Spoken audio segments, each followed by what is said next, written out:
नमस्कार विद्यार्थी मित्रांनो आपलं सर्वांचं या ठिकाणी स्वागत.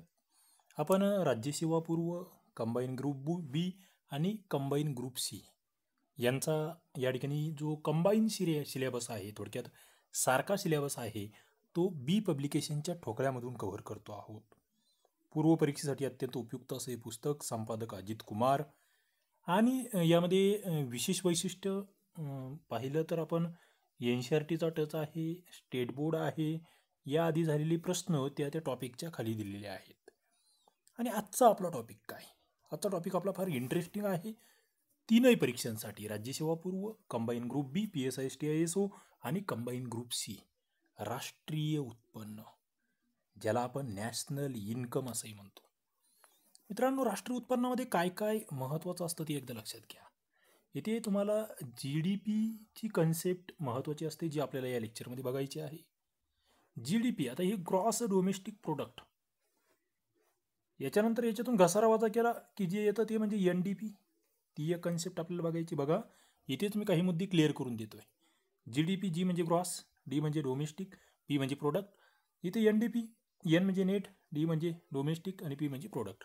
ग्रॉसमधून घसारावजा केला, NDP येत आहे. GDP आणि NDP या दोन कन्सेप्ट महत्त्वाचे आहे.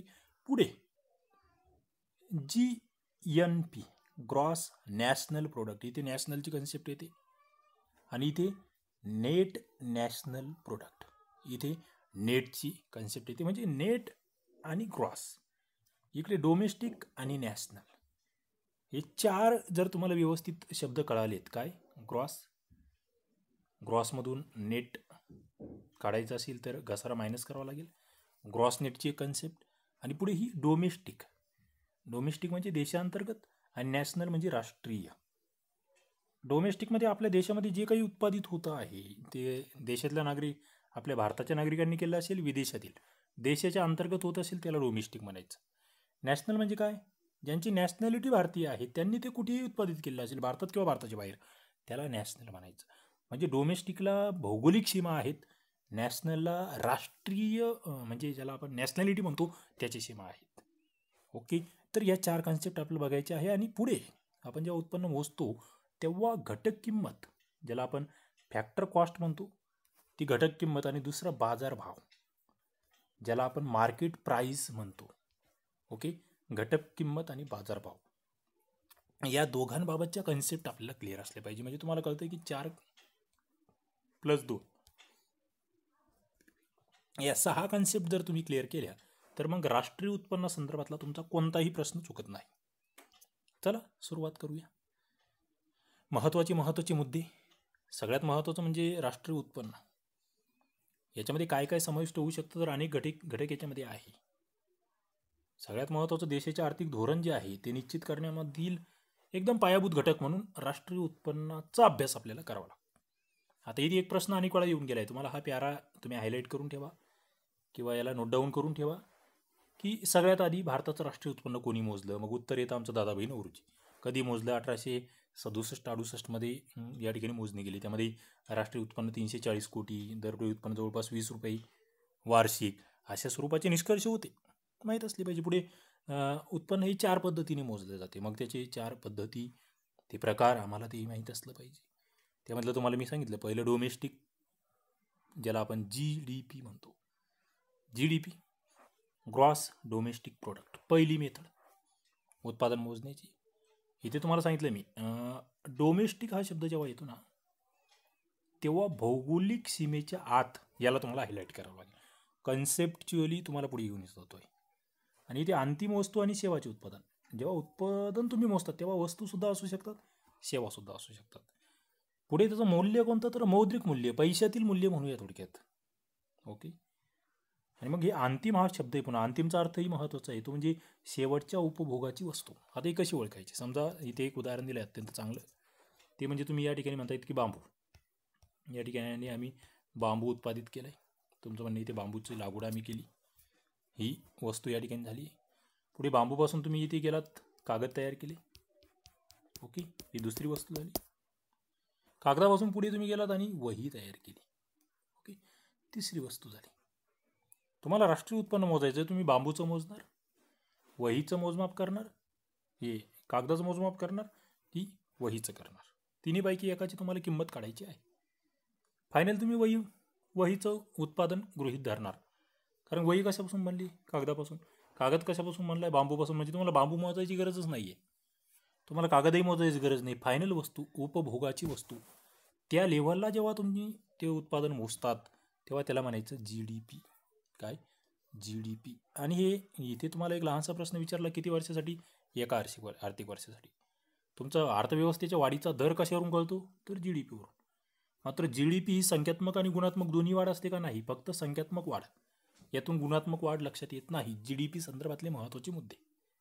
याच्यातून अर्थव्यवस्थेचे आकारमान लक्षात येते, तुम्हाला अंतर्गत शक्ती लक्षात येते, इतर अर्थव्यवस्थांशी तुम्ही तुलना करू शकता. म्हणजे GDP ही कन्सेप्ट मला वाटतं तुमची ती क्लिअर झाली पाहिजे. पुढे NDP. तुम्हाला मी आधी एकदम सुरुवातीला सांगितलं, G आणि N मधला फरक एकदा लक्षात घ्या. G म्हणजे ग्रॉस आणि N म्हणजे नेट. ग्रॉस आणि नेटमध्ये काय फरक आहे? दोघांमध्ये एकच फरक आहे आणि तो शब्द आहे घसारा. ग्रॉसमधून काही घसारा वजा झाला तर नेट उत्पन्न मिळते किंवा उत्पादन मिळते. नेट ज्याला निव्वळ देशांतर्गत उत्पन्न असंही आपण म्हणतो किंवा ज्याला शुद्ध देशांतर्गत उत्पन्न असंही म्हणतो. मग घसारा कशाला म्हणायचा? बघा, घसारा मला वाटतं नावातच खूप काही आहे. डिप्रिशिएशन म्हणतो आपण त्याला. जेव्हा अर्थव्यवस्थेमध्ये उत्पादन होत असतं, जी साधनं आपण वापरतो त्या साधनांची झीज होते, त्या साधनांची मोडतोड होते, त्याची देखभाल, याच्यावर काही जो खर्च होत असतो याला आपण घसारा असं म्हणतो. म्हणजे थोडक्यात NDP बरोबर GDP मधून घसारा मायनस केला की NDP येते. याच्यामुळे इतर अर्थव्यवस्थांशी आपण तुलना करू शकत नाही. मात्र NDP हा GDP पेक्षा नेहमी कमी असतो. कारण की काय? GDP मधून घसारा कमी करतो म्हणजे NDP कमीच होणार नेहमी. ती लक्षात ठेवावं लागेल. आता पुढचा मुद्दा आहे तो स्थूल राष्ट्रीय उत्पादन. इथे काय बदल झालाय? शब्दांचा खेळ आहे, हे आधी लक्षात घ्या. स्थूल राष्ट्रीय उत्पादन, ग्रॉस नॅशनल प्रोडक्ट. आधी आपण GDP आणि GNP मधला फरक तुम्हाला कळायला पाहिजे. GDP आणि GNP. बघा, इथे D होता, Dच्या जागेवर N आला. Dला आपण डोमेस्टिक हा शब्द प्रयोग वापरला होता, बरोबर. आणि त्याला म्हटलं आपण भौगोलिक सीमांच्या आत.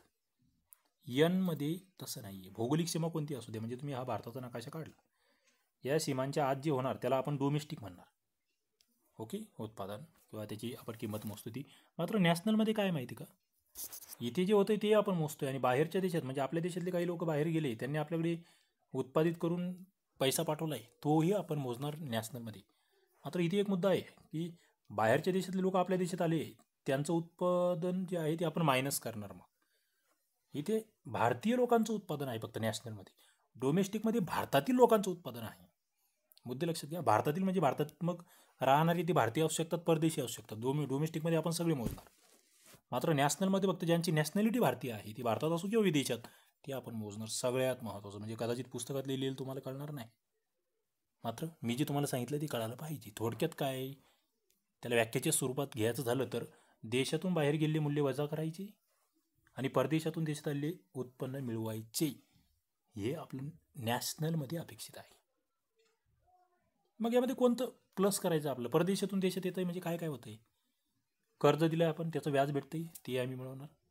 आयात निर्यात, आपली निर्यात जास्त झाली, ते आम्ही मिळवणार. आपल्या देशातले नागरिक बाहेर गेले, त्यांनी कमावलेले पैसे आहे आपल्याकडे पाठवले, तेही आम्ही मिळवणार. ओके, या ठिकाणी तुमच्यासमोर सूत्रही दिसतंय. अर्थव्यवस्थेची बाह्य शक्ती GNP मधून दिसते, हेही तुम्हाला लक्षात घ्यावं लागेल. जागतिक बँक असेल, आंतरराष्ट्रीय नाणेनिधी असेल, देशाच्या GNPच्या माध्यमातून अर्थव्यवस्थेची क्रय शक्ती समानतेच्या आधारावर त्या ठिकाणी ते अभ्यास करतात. त्याला PPP असं म्हणत असतो बघा आपण. याचा फुल फॉर्म नक्कीच काही अभ्यासू मित्रांना माहीत असेल, माहीत असला पाहिजे तो. याच्या आधी झाली चर्चा आपली ती. आता पुढे NNP कशाला म्हणायचं? नेट नॅशनल प्रोडक्ट कशाला म्हणायचं? Net national. नेट सरळ आहे. GNP आणि NNP मध्ये फरक काय? Gच्या ऐवजी N आलाय, घसारा वजा करायचा, बस. इथे जास्त मध्ये घुसत नाही मी. मात्र हे NNP महत्त्वाचं याच्यासाठी आहे, NNPलाच आपण राष्ट्रीय उत्पन्न असं म्हणतो. कारण की NNPला आपण जेव्हा लोकसंख्येने भागतो तेव्हा आपल्याला दरडोई उत्पन्न काढता येतं. तुम्हाला उद्या जर विचारलं की दरडोई उत्पन्न काढण्यासाठी कशाला भागायचं लोकसंख्येने, तर ते NNPला. NNP फार महत्त्वाचं. नेट मग याच्यातून त्या अर्थव्यवस्थेचा दर्जा, त्याची गुणवत्ता, बाह्यस्थिती हे सगळंच कळतं आहे, तुलनाही करता येते. आता पुढच्या कन्सेप्ट आपल्या महत्त्वाच्या होती ती म्हणजे घटक किंमत आणि बाजार किंमत, फॅक्टर कॉस्ट आणि मार्केट प्राईस. घटक किंमत एक लक्षात घ्या मित्रांनो, दोन गोष्टी असतात. तुम्ही या ठिकाणी समजा एखाद्या कंपनीत गेलात, कंपनीमध्ये इथे काही घटक असतात. एक खंड असतो, जागा असू शकते. दुसरं मजूर काम करतात, त्यांना वेतन द्यावं लागू शकतं. तिसरं भांडवल गुंतवलेलं असतं, त्याचं व्याज असतं. आणि संयोजक जो काही चालवतोय त्याचा नफा असतो. या चार गोष्टी, यांच्यावर जो काही खर्च होतोय का, हे घटक आहेत. याला उत्पन्नाचे घटक म्हणतो आपण, किंवा उत्पादनाचे घटक म्हणतो आपण. यावर आधी लेक्चर घेतले. हे उत्पादनाचे घटक, याच्यावर जेवढी किंमत आपण खर्च करतो का त्याला म्हणायचं घटक किंमत, फॅक्टर कॉस्ट. आता बाजार किंमत कशाला म्हणायचं, हे झालं कारखान्यात माल तयार झाला, तुमचा माल बाजारात ज्या किमतीला विकल्या जाणार आहे का, काय म्हणतो मी, बाजार किंमत कशाला म्हणायचं, मार्केट प्राईस. फायनल उपभोक्त्याला ज्या किमतीला दिल्या जाणार आहे तुमचा माल, त्याला म्हणायचं बाजार किंमत. आता घटक किमतीत आणि बाजार किमतीत फरक काय. घटक किंमत, मूळचं एखादी कार आहे 6 लाखामध्ये तयार झाली, ती झाली घटक किंमत. ओके. मात्र तिच्यावर टॅक्स लागला आहे 2 लाख रुपये, RTO GST काय असेल ते 8 लाख रुपये ती तयार झाली. मात्र तू काहीतरी स्कीममध्ये घेतोय, 50,000ची सबसिडी भेटली, 7.5 लाख रुपयाची काय झाली ती गाडी झाली, त्याला म्हणायचं मार्केट प्राईस. ज्या प्राईसला ग्राहकाला भेटली ती प्राईस, ती घटक किमतीपेक्षा जास्त असू शकते. ओके, लक्षात घ्यावं लागेल. पुढे मग चालू किमती आणि स्थिर किमती असेही कन्सेप्ट असतात. चालू किमती कशाला म्हणायचं, सोपं, एकदम सोप्या बाबी, आता बऱ्याच वेळेस पुस्तकामध्ये ज्या लिहिलेल्या नसतात अशा बाबींवर मी बोलतोय. चालू किमती म्हणजे काय, चलनवाढ त्याच्यामध्ये समाविष्ट असते. थोडक्यात चलनवाढ, भाव वाढत चालले त्यानुसार किमती वाढवा, चालू किंमत म्हणणार तुम्ही. मात्र स्थिरमध्ये काय, भाववाढ होते तरी त्याच्यावर काही फरक पडणार नाही, त्याला म्हणणार तुम्ही स्थिर किमती. स्थिर किमती महत्त्वाचा मुद्दा आहे. आपल्याला माहिती आहे, एखादी किमतीची भरमसाठ वाढ जर झाली, किंमत वाढ झाली, तर राष्ट्रीय उत्पन्न उगाच वाढलेलं दिसू शकतं. तसं होऊ नये म्हणून या ठिकाणी स्थिर किमती आपण त्याचं एक बेसिक वर्ष ठरवत असतो. भारतात 4-5 हे आधारभूत वर्ष होतं, त्याआधी 93-94 होतं. आता हे 4-5 नंतरसुद्धा पुढे एक नवीन वर्ष आपण आधारभूत वर्ष ठरवलं आहे. निश्चित ज्यांचं लेटेस्टमधला अभ्यास आहे ते विद्यार्थी कमेंट करतील, 11-12 की 12-13 नक्कीच मला सांगा कमेंट बॉक्समध्ये. पुढे दरडोई उत्पन्न कशाला म्हणायचं, पर कॅपिटल इन्कम म्हणतो आपण त्याला. प्रत्येक व्यक्तीचं उत्पन्न, तुम्हाला मी आत्ताच वरती सांगितलं, दरडोई उत्पन्न, एका व्यक्तीचं उत्पन्न किती, देशाचं एकूण उत्पन्न भागिले लोकसंख्या. पण ते एकूण राष्ट्रीय उत्पन्नाला लोकसंख्येने भागलं की काय, दरडोई उत्पन्न येईल. राष्ट्रीय उत्पन्नावरून केवळ संख्यात्मक वाढ कळते. मात्र दरडोई उत्पन्न जर आपण काढलं तर कोणाला किती उत्पन्न भेटते, ती विकासातील असमतोल म्हणूया आपण, आर्थिक विषमता म्हणूया, ती आपल्याला कळते. आता यामध्ये लोकसंख्या वाढत गेली तर दरडोई उत्पन्न घटू शकतं, लोकसंख्या कमी होत गेली दरडोई उत्पन्न वाढू शकतं. दरडोई उत्पन्नाची व्याख्या लक्षात ठेवा, एकूण राष्ट्रीय उत्पन्न भागिले लोकसंख्या. माहीत असलं पाहिजे. आता काही आकडे आहे, लेटेस्ट आकडेही तुम्हाला बरेचसे आकडे आहेत ज्याच्यावर आपण आर्थिक पाहणी अहवालात सुद्धा चर्चा केली. त्याचे लेक्चरही आपल्या यूट्यूब चॅनलला उपलब्ध आहे, STI RCP ॲप्लिकेशनला उपलब्ध आहे. आपलं कंबाईनची कोर्स तुम्ही 2022साठीचा आहे, 2021साठीचा आहे, नक्कीच तुम्ही या ठिकाणी घेऊ शकतात. STI RCP ॲप्लिकेशन खाली डिस्क्रिप्शनमध्ये लिंक आहे. टेस्ट सिरीज चालू आहे कंबाईन राज्यसेवेच्या, डिस्क्रिप्शनमध्ये लिंक आहे, निश्चित तुम्ही भेट देऊ शकतात. आता प्रश्न कसे येतात, मुद्दा इंटरेस्टिंग आहे. प्रश्न कशा पद्धतीचे येतात बघा 11व्या पंचवार्षिक योजनेची उद्दिष्टे कोणती समजण्यात येतील, तुम्हाला हे वाचायचं आहे फक्त. मी आता तुम्हाला इथे प्रश्नांवर जास्त डिस्कस करणार नाही आहे. पण काय येतं आहे परीक्षेला, आपण याचे वेगळे लेक्चर्स घेतलेले आहे ऑलरेडी, त्याच्यामुळे याच्यावर मी जास्त हे देणार नाही. मात्र तुम्हाला योजनेची उद्दिष्टे विचारली जाऊ शकतात. 11वी-12वी योजना तुम्हाला माहीत असली पाहिजे. पुढे राष्ट्रीय नमुना सर्वेक्षण जे आहे, पाहणी, त्याच्याद्वारे रचली गेलेली, मान्यताप्राप्त ठरलेली आणि नियोजन आयोगाने बेकारीच्या प्रश्नातील विविध पडताळण्यासाठी स्वीकारली गेली संकल्पना कोणती. ऑप्शन आहेत खाली, बघावं लागेल तुम्हाला. आपलं वाचन झालं आहे का, आपण हे प्रश्न सोडवू शकतो का. पुढे तुम्हाला विधान विचारलं होते की राष्ट्रीय उत्पन्न समिती कधीची आहे, तिचे अध्यक्षपद कधीचे आहे. आपण कंबाईनचं टेस्ट पेपर काढला आहे, त्याच्यामध्ये मी याच्यावर चर्चा केली आहे पूर्णतः. तुम्हाला काय उत्तर येते ते मला सांगा. पुढे आपण जातोय, PC महालनोबिस राष्ट्रीय उत्पन्न समिती गठन कधी झालं आहे, पाठच असावं. आता आहे पाठच असावं. त्यानंतर राष्ट्रीय उत्पन्न मोजमाप जे आहे त्या संदर्भात आधारभूत वर्षावर प्रश्न आला आहे, निश्चित सगळे लेटेस्टमध्ये वाचा. कोणता कालखंड भारतामध्ये राष्ट्रीय उत्पन्न असताना कोणता कालखंड टिंब ही वर्षे मानली जाते, अशा स्वरूपाचा प्रश्न होता. आर्थिक वर्ष म्हणून आपण कशाला मानतोय, प्रश्न सोपा आहे. GDPचा अर्थ विचारला गेला आहे. GDP निश्चित आपण आजचं लेक्चर जे बघितले ते कळालं असेल तर GDPचा अर्थ स्थूल देशांतर्गत उत्पादनाचा अर्थ तुम्हाला सांगता येईल. पुढे राष्ट्रीय उत्पन्नाचा अंदाज जो आहे तो काढण्यासाठी कोणत्या पद्धती वापरतो आपण, असा एक प्रश्न आहे. त्याच्यामध्ये कोणती समाविष्ट होत नाही. खाली ऑप्शन होते उत्पादन पद्धती, आयात निर्यात, उत्पन्न आणि खर्च. निश्चित पाठच असला पाहिजे हा प्रश्न. कमेंट बॉक्समध्ये उत्तर द्या. पुढे बघा, तोच प्रश्न रिपीट आहे. त्यानंतर सार्वत्रिक मूलभूत उत्पन्न, याच्यामध्ये कोणते घटक आहेत असं म्हटलंय. सार्वत्रिकता, बिनशर्तता, प्रतिनिधित्व, वरीलपैकी सर्व. कन्सेप्ट नवीन आहे, वाचावं लागेल. जुन्या प्रश्नांचा अभ्यास ज्यांनी केला आहे त्यांना पटपट या प्रश्नाची उत्तर देता येतील.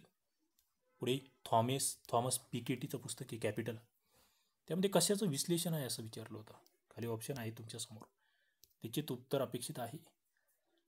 1990 ते 2012-13 या दरम्यान स्थूल देशांतर्गत उत्पादनाचा दर कोणती प्रवृत्ती दर्शवतो असं म्हटलंय. ऑप्शन आहे स्थिर, घटती, वाढती. निश्चित उत्तर अपेक्षित आहे. तर चला, या ठिकाणी आपण अशा पद्धतीने हे लेक्चर घेतले. यावरचे प्रश्न निश्चितच तुम्हाला व्हिडिओ आवडला असेल, लाईक करा, आपल्या मित्रांना शेअर करा. इथे आपण थांबूया. धन्यवाद.